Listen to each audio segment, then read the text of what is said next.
दे आदै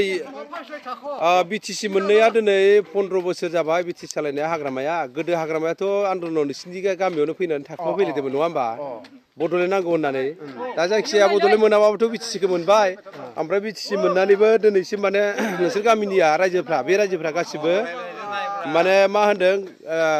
रायजोयैनो गामियाव हा खोनो गोनां जादों लामा खोनो गोनां जादों दा नोंथांमोना माबाफोर स्किम जेबो मोनथाराखै नामा गैया मोनथ'वाखै जों दासिम 15 बोसोर जाबाय जों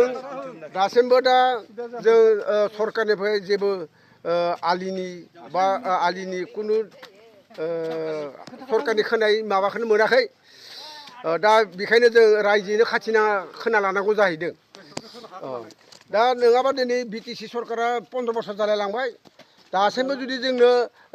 आलिखौनो सानसेबाव खोना होआबा बा अन्थाइ बालाबो होना होआब्ला जोंनि आलिया मथे पथाखालियाव गोलैना दं दा आरो जोंनि जिथु फरायसा फरायसुलि गथ'साफ्रा थांनांगौबा स्कुलाव दैज्लां दिनाव हाब्रु सा सा थाबायनांगौ जादों दा बेखायनो जोंनि दंग'फार गामिया रायजोयै मावना लायाबाबो उपाय गैया जाना दं दा बेखौनो जों रायजोयैनो मावना लादों दा दाबो मावगासिनो दं नै दिनैबो मावदों आरो दाखालिबो मावदों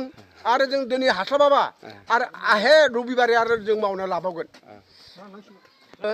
रायजोयै मावना लायाबा उपाय गैया